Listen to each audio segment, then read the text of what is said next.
you, Ashley. We're now turning to Stormwatch 12 meteorologist Caitlin Harvey, who is tracking all of our temperatures. Caitlin, people heading out to the fair today, it's going to be a hot one, and it's even starting off hot in some places this morning.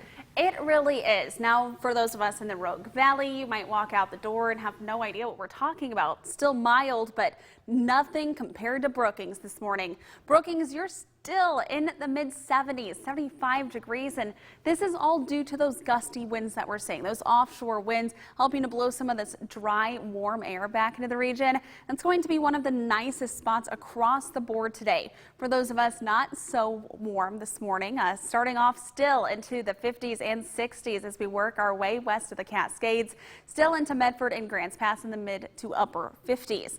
We're in the 50s and 60s throughout Siskiyou County as we head out the door on your Friday morning.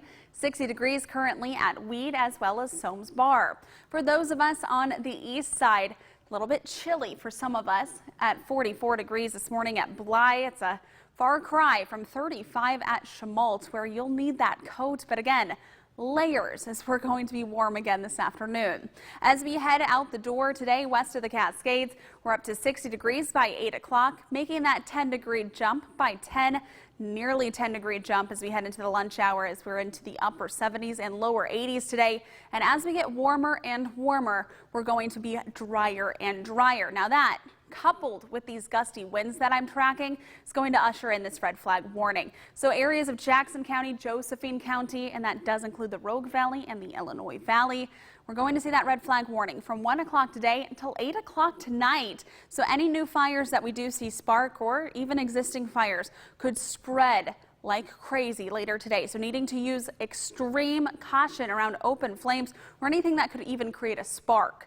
Now along the coast, we're back up into the upper 60s today, but Brookings, where we're starting off in the mid 70s, could easily get back into the 80s thanks to these gusty winds up to 30 miles an hour. For Northern California, we're into the 80s and the 90s today with plenty of sunshine.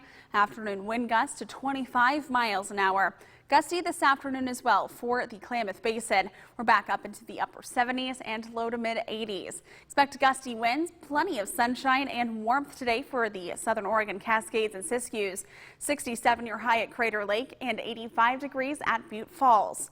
For those of us in the Rogue Valley, again, that red flag warning due to these gusty winds and dry conditions, but looking for heat again today back into the lower 90s. We'll keep temperatures in the 90s if you're heading out to the Josephine County Fair this weekend. Still staying hot for the last day of the fair tomorrow, Saturday. If camping is more your style, tracking these more mild temperatures into the 70s today, 80s for your Saturday and Sunday, still with extreme fire danger outside of that red flag warning. Now out along the coast, we'll keep it windy and warm today, but pretty mild throughout the next 7 days with plenty of sun. Northern California is staying in the low to mid 90s throughout the extended forecast with plenty of unfiltered, strong sunshine. We're into the 80s again today for the Klamath Basin, but making a run to the lower 90s as we head into this next week. Even warmer this weekend for the southern Oregon Cascades and Siskiyous. Again, 70s today, back into the 80s for tomorrow and Sunday. And the Rogue Valley, not immune to this warm up either. Still hot today by all means at 91, but we could make a run for the triple digits by early next week.